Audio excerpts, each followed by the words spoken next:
ছাত্ৰ ছাত্ৰীসকল আজি আমি ৰাধাৰফোৰ্ডৰ এটমৰ পিছত যিটো নতুন মডেল নতুন আহিলে সেইটো আলোচনা কৰিম। সেইটো হ'ল বোৰ এটম মডেল। তোমালোকৰ মনত আছে যে ৰাধাৰফোৰ্ডৰ এটম মডেলটো কি আছিলে? ৰাধাৰফোৰ্ডৰ এটম মডেলটোত আমি কৰিছিলোঁ কি যে যিখিনি পজিটিভ চাৰ্জ গোটেইখিনি আমাৰ এটা নিউক্লিয়াছত থাকে।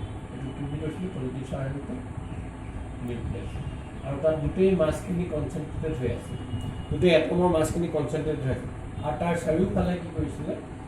ইলেক্ট্ৰনবোৰ ঘূৰি আছিলে এনেকৈ, লাইক এ ছ'লাৰ ছিষ্টেম। তেতিয়া ইয়াত কি হৈছিলে? এইটো নিগেটিভলি চাৰ্জ ইলেক্ট্ৰন আছিলে আৰু ইয়াত পজিটিভ। তাহাঁতৰ মাজত কি হৈছিলে? Electrostatic force of attraction. আৰু যিটোৰ কাৰণে ইলেক্ট্ৰষ্টেটিক ফ'ৰ্চ অফ এট্ৰেকশ্যনৰ কাৰণে এই নিগেটিভলি চাৰ্জ ইলেক্ট্ৰনবোৰ তাৰ চাৰিওফালে ৰিভল্ভ ৰাউণ্ড দ্য নিউক্লিয়াছ। যিটো চাৰ্কুলাৰলি ঘূৰিবৰ কাৰণে যিটো আমাক চেণ্ট্ৰিপিটেল ফ'ৰ্চ লাগে সেইটো কোনে প্ৰভাইড কৰিছিলে? নিউক্লিয়াছৰ আৰু এই নিগেটিভ চাৰ্জৰ যিটো ইলেক্ট্ৰষ্টেটিক পটেঞ্চিয়েল। ঠিক আছে, এতিয়া এই যে বেলেগ বেলেগ অৰ্বিটত ইলেক্ট্ৰনবোৰ ঘূৰি আছে, তাহাঁতৰ এনাৰ্জিবোৰ এই ইলেক্ট্ৰনৰ অৰ্বিটবোৰৰ এনাৰ্জিবোৰ একে থাকে নে নাথাকে? এতিয়া ইতিমধ্যে কি হৈছিলে? মেক্সৱেলে ইলেক্ট্ৰমেগনেটিক ৰেডিয়েশ্যন ইলেক্ট্ৰমেগনেটিক ৱেভৰ ইকুৱেশ্যন ডিৰাইভ কৰিছিলে, সেইখিনি তোমালোকে পিছত পাবা। কিন্তু তেওঁৰ মতে কি হ'ল, যদি এটা ইলেক্ট্ৰনে বা যি হওক এটা চাৰ্জ পাৰ্টিকল এটা যেতিয়া মুভ কৰি থাকিব, তাৰ এটা ফ্ৰিকুৱেঞ্চি আছে। মুভ কৰিছে মানে কি আছে? তাৰ এটা ফ্ৰিকুৱেঞ্চি আছে। ফ্ৰিকুৱেঞ্চি থাকিলে কি কৰিব? সি অনবৰতে তাৰ পৰা এনাৰ্জি ৰেডিয়েট কৰিব। এনাৰ্জি ৰেডিয়েট কৰিলে কি হ'ব? ইয়াত এটা পাৰ্টিকুলাৰ এনাৰ্জি আছিলে, ইয়াত যেতিয়া এনাৰ্জি ৰেডিয়েট কৰিব, লাহেকৈ তাৰ অৰ্বিটটো সৰু হৈ গৈ থাকিব, অৰ্বিটটো সৰু হৈ গৈ থাকিব, অৰ্বিটটো সৰু হৈ গৈ এটা সময়ত কিব নিউক্লিয়াছত পৰি যাব, কোলাপছ হ'ব। গতিকে তাৰমানে যে ইলেক্ট্ৰনবোৰ এটা এটা অৰ্বিটত ঘূৰি থকাটো সম্ভৱ নহয় যদি আমি ইলেক্ট্ৰমেগনেটিক থিয়ৰী এপ্লাই কৰোঁ, ক্লাছিকেল ইলেক্ট্ৰমেগনেটিক থিয়ৰী। গতিকে সেইটোৱে কি কৰিলে? It is the failure of the Rutherford model. গতিকে ষ্টেবিলিটি, ইলেক্ট্ৰনৰ অৰ্বিটত যিটো ষ্টেবিলিটি সেইটো ব্যাখ্যা কৰিব নোৱাৰিলে, কাৰণ আমি ইতিমধ্যে মেক্সৱেলৰ ইলেক্ট্ৰনিক ৰেডিয়েশ্যনৰ বিষয়ে পাই আছোঁ। এতিয়া কি হ'ল? নিলছ বোৰ তেওঁ 1885 জন্ম হৈছিল আৰু কেতিয়া মৃত্যু হৈছিলে? 1962। তেওঁ এই এটমৰ ৰাদাৰফোৰ্ডৰ এটম মডেলটো খুব মাইনিউটলি ষ্টাডি কৰি আছে। ষ্টাডি কৰি পেলাই দেখিছিলে এই যে প্ৰব্লেমটো হৈছে কি, যে ইয়াত এনাৰ্জিটো ফিক্স নাথাকে, কমি কমি গৈ গৈ সি পৰি যায়। কিন্তু আল্টিমেটলি সেইটোতো নহয় যে ইয়াত সদায় equal amount of positive charge, equal amount of electron থাকিবই লাগিব, ইলেক্ট্ৰনটো নাইকিয়া হ'ব নোৱাৰে। গতিকে তেওঁ কি কৰিলে? তেওঁ ভাবি পালে যে যদি অৰ্বিটটোত এনেকুৱা অৰ্বিট যে যিটো ইলেক্ট্ৰমেগনেটিক ৰেডিয়েশ্যনৰ আমি কথা কৈছোঁ, সেইটো এই এটমিক লেভেলত আচলতে এপ্লিকেবল নহয়। এটমিক লেভেলত যিবোৰ ইলেক্ট্ৰনৰ অৰ্বিট আছে সেইবোৰত এনাৰ্জিটো লষ্ট নহয়, এনাৰ্জিটো সদায় কি থাকিব লাগিব? এই অৰ্বিটত ফিক্স থাকিব। গতিকে তেওঁ সেইটো মডিফাই কৰিলে। তেওঁ ৰাদাৰফোৰ্ডৰ এটম মডেলটোকে ল'লে বেছিক হিচাপে, আৰু সেইটোৰ ওপৰত বেছ কৰি তেওঁ অকণমান মডিফাই কৰিলে। গতিকে কিহৰ সহায় ল'লে? কোৱাণ্টাম মেকানিক্সৰ সহায় ল'লে। কাৰণ ইতিমধ্যে 1905 কোৱাণ্টাম মেকানিক্স ডেভেলপ হৈছে। কোনে ডেভেলপ কৰিছিলে? Max Planck. আমি কি পাইছিলোঁ? Energy of photon equal to H. আগত কৈ আহিছোঁ ফটোইলেক্ট্ৰিক এফেক্ট ডিছকাছ কৰোঁতে। গতিকে এই যিটো কোৱাণ্টাম মেকানিক্স আমি ক্লাছিকেলৰ লগত কি কৰিলে? তেওঁ কোৱাণ্টাম মেকানিক্সৰ ওপৰত বেছ কৰি পেলাই তেওঁ যিটো ৰাদাৰফোৰ্ডৰ এটম মডেল আছিলে অলপ মডিফাই কৰিলে। মডিফাই কৰিলে কেনে প্ৰথমখিনি একেই থাকিব, যে কি হ'ব?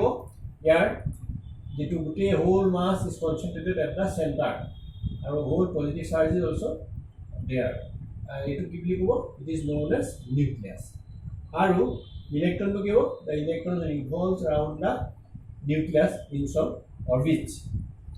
খালি ইয়াতে তেওঁ ক'লে কি যে অৰ্বিটবোৰৰ এনাৰ্জিটো সদায় কনষ্টেণ্ট, আৰু সেইকাৰণে এইবোৰ কি বুলি কোৱা হ'ল? যিবোৰ এনাৰ্জিটো কি থাকিব?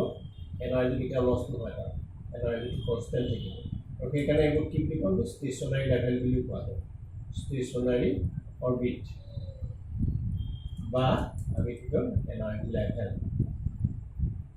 সেই এনাৰ্জি লেভেলবোৰত কি থাকিব? তাহাঁতৰ ইলেক্ট্ৰনৰ এনাৰ্জি কেতিয়াও লছ নহয়, সদায় সমান থাকিব। এতিয়া নিলছ ব'ৰে তেওঁৰ যিটো মোৰ এটম মডেল কেইটামান পষ্টুলেটেৰে আমি ক'ব পাৰোঁ। মই এটা ছামাৰাইজ কৰি দিছোঁ, কিতাপত বেলেগ বেলেগ ধৰণে আছে। ফাৰ্ষ্ট আমি ফাৰ্ষ্ট পষ্টুলেটটো মতে তোমালোকে আখৰ ধৰিব পাৰিছে নে মই ধৰিব পৰা নাই, তোমালোকে নোট কৰি ল'বা, মই গাই দিছোঁ। Every atom consists of a central core called nucleus. Every atom consists of a central core called nucleus. In which entire positive charge and almost entire mass of the atom are concentrated. Every atom consists of a central core called nucleus, in which entire positive charge and almost entire mass of the atom are concentrated. Electrons revolve around the nucleus. Electrons revolve around the nucleus in circular orbit. The first postulate, it is our Rutherford atom model of the কথাটো। Next, the second postulate to go. Electron, one can not put it. Electron can revolve only in certain discrete non-radiating orbits called stationary orbits. Electron can revolve only in certain discrete non-radiating orbits called stationary orbits,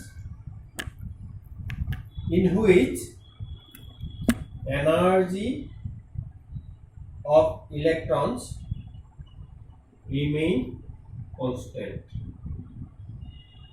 In which energy of electrons remain constant. Okay, according to second postulate, electron can revolve only in certain discrete non-radiating orbits called stationary orbits, in which energy of electrons remain constant. I mean non-radiating question. যে কি হ'ল যে মেক্সৱেলৰ লগতে কি হ'ব লাগিছিলে, এটি ঘূৰি থাকিলে কি হ'ল, যেতিয়া ইলেক্ট্ৰনটো তাৰ নিগেটিভলি চাৰ্জ পাৰ্টিকল ৰিভল্ভ কৰিব, তেতিয়াহ'লে সি এনাৰ্জি ৰেডিয়েট কৰি তাৰ এনাৰ্জি ৰেডিয়েট কৰিব, গতিকে তাৰ এনাৰ্জিটো কমি কমি আহি থাকিব লাগে। এতিয়া আমি কৈছোঁ যে অৰ্বিটটো কেনেকুৱা, নন ৰেডিয়েটিং অৰ্বিট, ইয়াৰ পৰা ৰেডিয়েশ্যন নহয় সেই অৰ্বিটত থাকোঁতে, আৰু সেইকাৰণে তাত এনাৰ্জিটো কি থাকিব, কনষ্টেণ্ট থাকিব, আৰু সেইকাৰণে তাৰ নাম কি কৈছোঁ, stationery orbit, in which energy of electrons remain constant. Well, second postulate. Next, third postulate. Electron revolves around the nucleus only. Electron revolves around the nucleus only in those orbits for which the angular momentum is some integral multiple of h by twice pi. আকৌ কৈছো electron revolves around the nucleus only in those orbits for which the angular momentum is some integral multiple of h by twice pi, where h is Planck's constant. এইটো এইচটো কি Planck constant আমি কৈছিলো যেটো প্লাংকৰ photon বা energy equal to এইচটো সেই এইচটো এইটো constant প্লাংকৰ constant এতিয়া হলে কি হল angular momentum আমি কি আখৰ বুজাম l which is equal to integral multiple of h by twice pi এইটো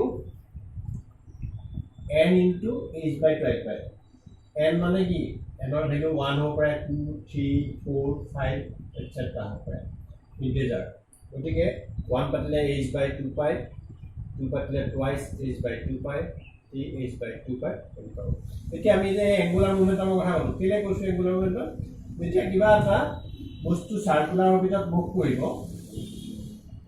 যেতিয়া সাৰ্কুলাৰ অৰবিটত মুভ কৰিব এনে মুভ কৰিছে বস্তু এটা সাৰ্কুলাৰ অৰবিটত মুভ কৰিছে তেতিয়া হলে ইয়াৰ কি হ'ব আমি যেতিয়া লিনিয়াৰ আমি লিনিয়াৰ মোমেন্টাম কি হ'ব মুভ মাস ইনটু ভেলোসিটি যদি হি অ্যাঙ্গুলার বা রোটেশনাল মোশনত থাকিব অ্যাঙ্গুলার ভেলোসিটি থাকিব ইয়াৰ তেতিয়া হলে তাত আমি কি হয় angular momentum mass into angular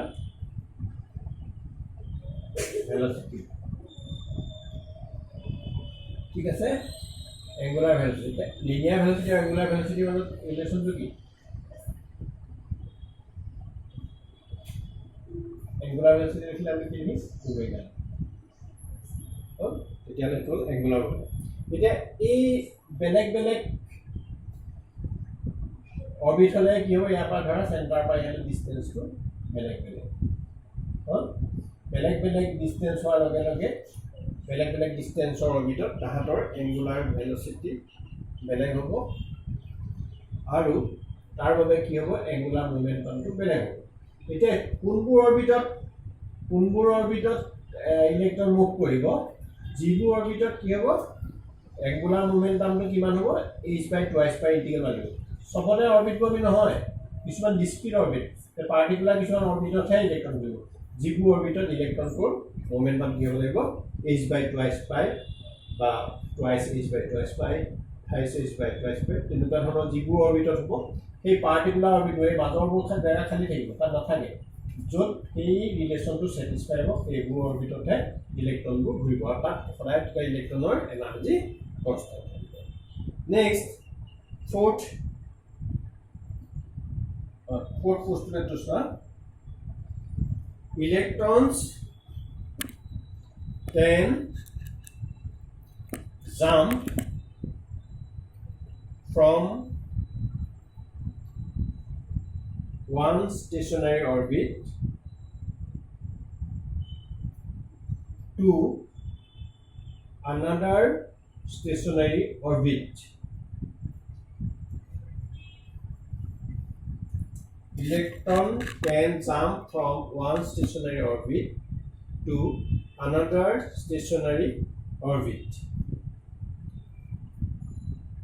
On absorbing energy,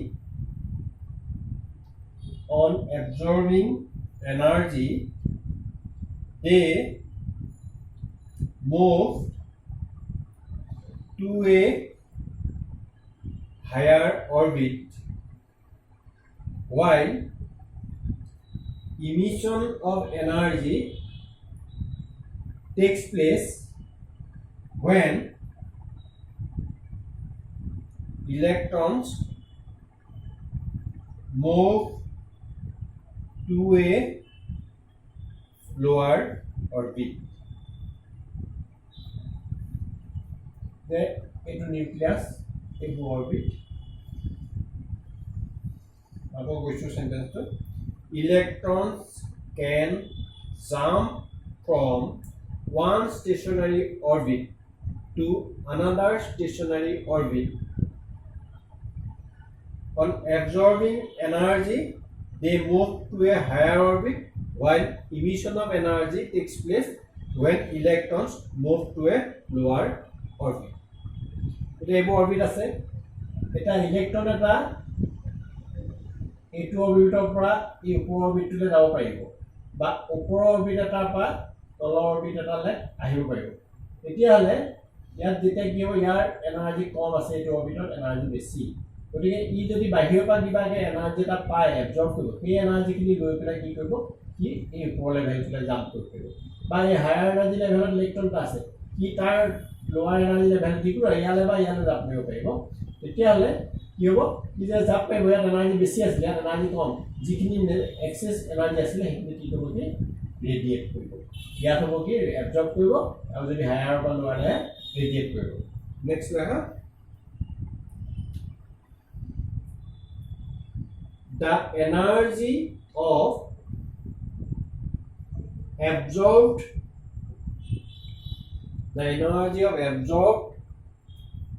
or emitted photon is the difference of energies of the stationary orbit or energy levels. The energy of absorbed or emitted electrons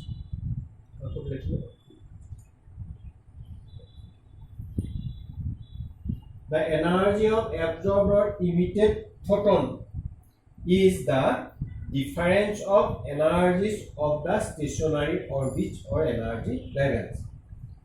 That is, photon energy h nu, which is the difference of energy E2 minus E1, where nu is the frequency of the emitted radiation. Here, G2 radiation goes here. This radiation to another photon goes here. The photon to energy maneuver h nu. Say, year energy কিমান আছিল E2 আৰু এই লেভেলটো energy কিমান আছিল E1 ইয়াত বেছি আছিল energy ইয়াত কম গতিকে যিখিনি এক্সেছ এনাৰ্জি আছিল এইখিনি কি কৰিব কি ৰেডিয়েট কৰিব কেনেকৈ এটা ফটোন হিচাপে আৰু ফটোনটো কিমান হ'ব HD ইকুৱেল টু কিমান হ'ব E2 মাইনাছ E1 গতিকে নিউ ফ্ৰিকুৱেঞ্চিটো কিমান হ'ব ৰেডিয়েশ্যনটো E2 minus U1 by H, okay? It will be frequency এটা লিমিট হ'ব একেটা এবজৰ্ব কৰা ক্ষেত্ৰটো ওলোটা ইয়াতে কিমান এনাৰ্জি লাগিব ইয়াৰ পৰা ধৰা ইয়াত এইটো এনাৰ্জি বেলে যিটো ডিফাৰেন্স এই ডিফাৰেন্সৰ মানে কিমানখিনি এনাৰ্জি কি এবজৰ্ব কৰিব পাৰিলে ল'লে ইয়াতে যাব লাগিব তাকে বেছি হ'লে নহ'ব কম হ'লে পাৰ্টিকুলাৰ কিমান এনাৰ্জি এবজৰ্ব কৰি পেলাই কি এই লোৱাৰ লেভেলৰ পৰা ইয়ালে যাব পাৰিব পাৰে গতিকে these are the four postulates of the Bohr atom model এই postulate চাৰিটাৰ ওপৰত বেছ কৰি আমি Bohr atom মডেলটো পালো গতিকে আমি আকৌ মনত আমি চাওঁ যে কি হ'ব যে প্ৰথম postulate কিটাই আমাক কি কৈছে ৰাদাৰফোৰ্ড atom model ইয়াত কি হ'ল চেন্ট্ৰেল কোৰটোৰ নামটো কি নিউক্লিয়াছ ইয়াতে গোটেই মাছটো কনচেন্ট্ৰেটেড হৈ থাকিব আৰু ই পজিটিভলি চাৰ্জ এতিয়ালৈকে কিন্তু প্ৰোটনৰ আৱিষ্কাৰ হোৱা নাছিল সেইকাৰণে নিউক্লিয়াছটোকে পজিটিভ বুলি কোৱা আছিল তাৰপিছত electrons revolve around the nucleus in some circular orbits. In the orbits, the energy of the electron remains constant. Therefore, these orbits are non-radiating. Here, energy radiating, non-radiating orbits are known as stationary orbits. Or we go stationary energy level. Parts কি কৰো এই কোনটা particular অৰবিটত থাকিব পাৰিব সবটা থাকিব নাই ইয়াৰ মাজত দুটা অৰবিট হ'বনে in which the angular momentum of the electron is integral multiple of h by twice pi.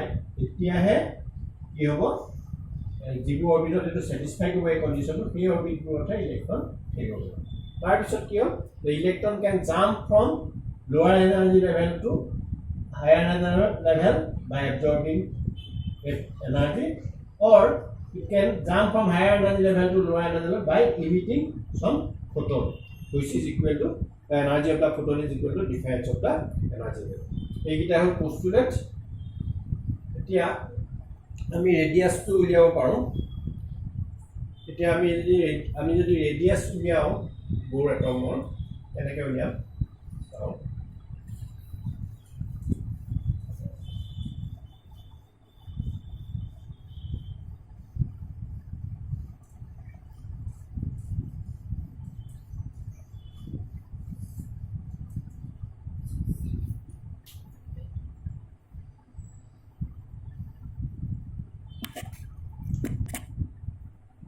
আমি নেক্সট এতিয়া চাওঁগৈ ৰেডিয়াছ অফ বোৰ ষ্টেচনাৰী অৰ্বিট একটা অৰ্বিটবোৰৰ যিবোৰ বেলেগ বেলেগ অৰ্বিট আমি তাহাঁতৰ ৰেডিয়াছ কিমান হ'ব চাব এতিয়া থাৰ্ড পষ্টুলেটৰ মতে কি আছিলে the angular মোমেণ্টাম of A orbit is equal to integral multiple of h by plus phi এইটো হ'ল তেতিয়াহ'লে ইয়াৰ পৰা আমি ভিটো কিমান হ'ব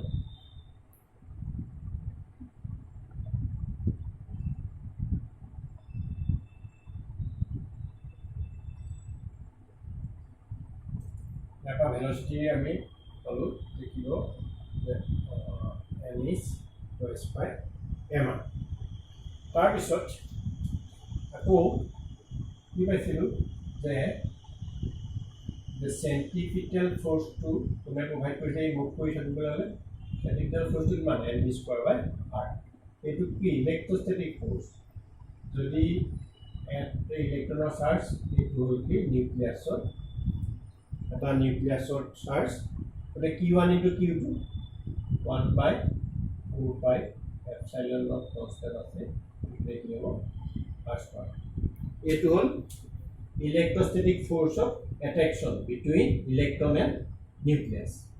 It is Z is the atomic number.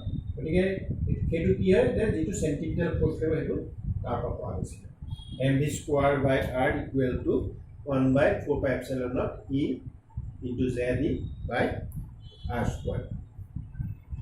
এতিয়া আমি যদি ইয়াত এই v মানটো পুট কৰি দিওঁ কি হ'ব m by r m by r v square মান পুট কৰি দিছোঁ n h twice by m r equal to 4 pi epsilon naught z square by r square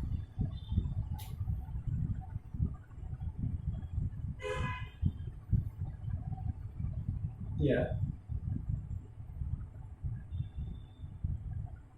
r square that time r square cancel double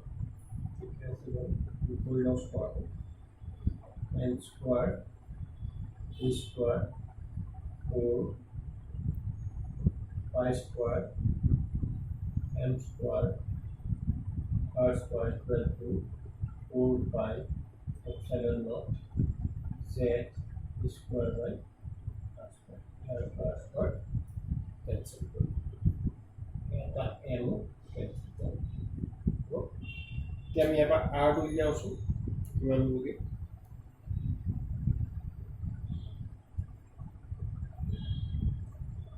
যদি r টো ইফালে নিওঁ এতিয়া এনে কি থাকিব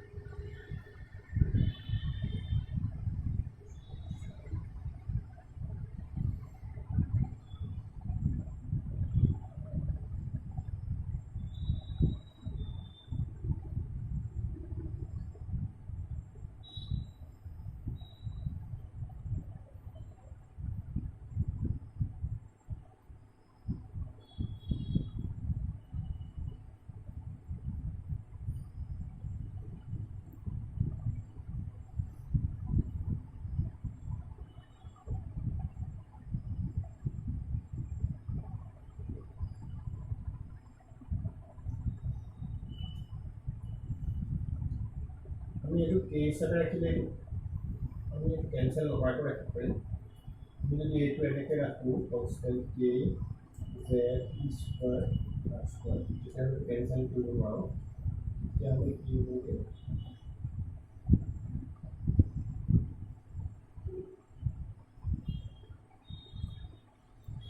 তেতিয়াহ'লে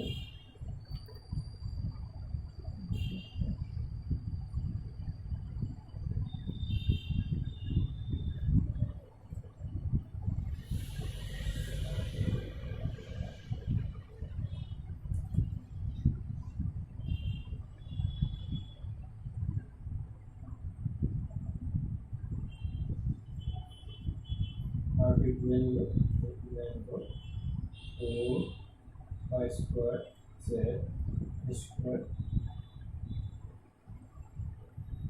এটা আছে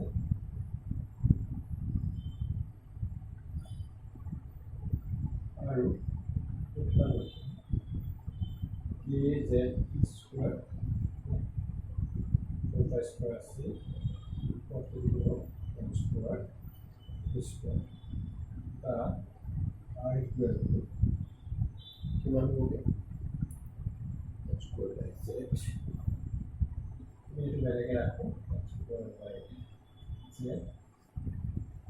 ইয়াত কনষ্টেন্টলি ৰাখিছো square 4 pi a square এই constant Planck constant 4 pi constant k constant এই চার্জ ইলেক্ট্রন কনস্ট্যান্ট মাস তো কত মাস এটা থাকিব এটা মাস আছে ওকে এটা মাস তো থাকিলে এটা মাস